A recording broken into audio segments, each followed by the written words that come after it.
ئاينى كىم ئوغرىلاپ كەتتى؟ ئاپتورى ھەلەن ستراتون وۇد. ئالىم ئىنتايىن تەلەيلىك بىر بالا ئىدى. چۈنكى ئۇنىڭ ئەڭ ئۈستى قەۋەتتىكى ھۇجرىسىدا ئاسماننى كۆرگىلى بولىدىغان بىر دېرىزىسى بار ئىدى. ئۇ كارىۋاتتا يېتىپ ئاسمان مەنزىرىسىنى كۆرۈپ ھۇزۇرلىناتتى. قۇشلار، بۇلۇتلار ۋە ئايروپىلانلارنى كۆزىتىشنى بەكمۇ ياخشى كۆرەتتى. لېكىن ئۇنىڭ ئەڭ ياخشى كۆرىدىغان ئىشى بولسا ئايغا قاراش ئىدى. سوغۇق بىر نويابىر ئېيى ئاخشىمى ئالىم ئۇخلاش uchun karvatning yeniga keldi va odati bo'yicha oyga qarash uchun derazaning yeniga qarab mandi. Lekin osmonda oy yo'q edi. Olim ansirashga boshladi. Oyni kim o'g'irlab ketgandi deb o'yladi.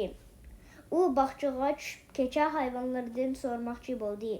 Chunki kecha hayvonlari qorong'u tushib oy chiqqanda hamma jonivorlar uxlayotganda sirtqa chiqadi. Bular kecha hayvonlari edi.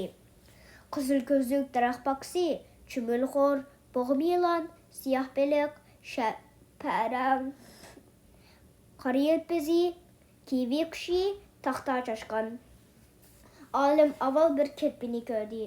"Xayrli kech kirpa", dedi. Adab bilan so'zni boshladi. Chunki kirpining ko'ngliga azor berishni xohlamaydi. "Oyni ko'rdingmi? Uni hech bir yerdan topolmadim." "Yo'q", dedi kirpa. "Ko'rmadim. Bu oqshom chotqonlikdan yeydigan narsa izlab aldirash edim." "Bo'ldi", dedi olim. "Avora qilib qo'ydim, kechirgin", dedi va atrofga qarashga boshladi. Undan keyin olim bir tulkini ko'rdi. "Xayrli kech tulka", deb adab bilan so'zni boshladi. Chunki tulkining ko'ngliga azor berishni xohlamaydi.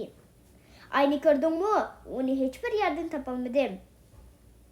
"Yo'q", dedi tulka. "Ko'rmadim. Bu oqshom uvamda bolalarim bilan o'ynayotgandim." "Bo'ladi", dedi olim. "Avora qilib qo'ydim, kechirgin", dedi va atrofga qarashga boshladi. Endi olim bir bo'rsuqni ko'rdi. "Xayrli kech bo'rsuq", deb adab bilan so'zni boshladi. Chunki bo'rsuqning ko'ngliga azor berishni xohlamaydi. "Ayni ko'rdingmi? Uni hech bir yerdan topolmadim." "Yo'q", dedi bo'rsuq. "Ko'rmadim. Bu oqshom qo'shnilarning mushuk yeyish uchun eshikning oldiga qo'yib qo'ygan lazzatli yemekliklarni yeyish bilan aldirash edim." Olim barg'arsidi ansirashga boshladi. "Oyni endi topolmasa qandoq qilar? Yotganda osmonga qarab oyni ko'rolmasa, astronom olim bo'lish orzusi so'g'ilchilashadi. Qandoq qilish kerak? Uning ustiga kecha hayvonlari kechida yo'l ko'rsatadigan oy nuridan ayrilib qolsa qandoq qilar?" Olim tuyuqsiz aldirash to'pab qo'ylayotgan qarg'u choshqonni ko'rdi. "Xayrli kech, qarg'u choshqon", deb adab bilan so'zni boshladi. Chunki qarg'u choshqonning ko'ngliga azor berishni xohlamaydi. "Ayni ko'rdingmi? Uni hech bir yerdan topolmadim." "Yo'q", dedi qarg'u choshqon. "Ko'rmadim. Bu oqshom cho'qur qidish bilan ham choy bilan mazza qilib yeyish uchun sazonlarni izlash bilan aldirash edim. Xohlasang mushuk yaproqdan so'rab boqqin. U bek jiq narsalarni bildi. Ham daraxtning ustidan bog'chaning hamma yerini ko'ralaydi. Oyga nima bo'lganligini u bilish mumkin." "Qaltis fikr bo'ldi. Rahmat sana. Berib mushuk yaproqni izlab topay", dedi olim. Mushuk yaproq yo'g'on bir tip kashtan daraxtining ustida bog'chaning qirolidek tunayotdi. "Xayrli kech mushuk yaproq", dedi olim. "Bu oqshom atrofga nima ishlar yuz berdi? Oyni kimning o'g'irlab ketganligini ko'rdingmi?" "Xayrli kech olim", dedi mushuk yaproq. Mening ko'zimdan hech qanday narsa qochib ketolmaydi. Bu yerdan bog'chada bo'lgan hamma ishlarni ko'ra olaman. Bu oqshom kirpining chotqonlikda yemaklik qilayotganligini, chirkining ustida bolalari bilan o'ynayotganligini, bo'rsuqning qo'shnilarining eshik oldida mushuk yemlarini yeyotganligini. Sana shuni aniq qilib aytaolamanki, oyni hech kim o'g'irlab ketmadi." "Shundaqmi? Undaqda oy nega ketgandi?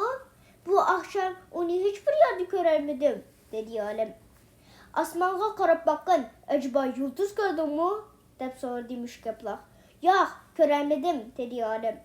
Chunki bugun havo tutuq, bulutliq, deb tushuntirishga boshladi mushuklar.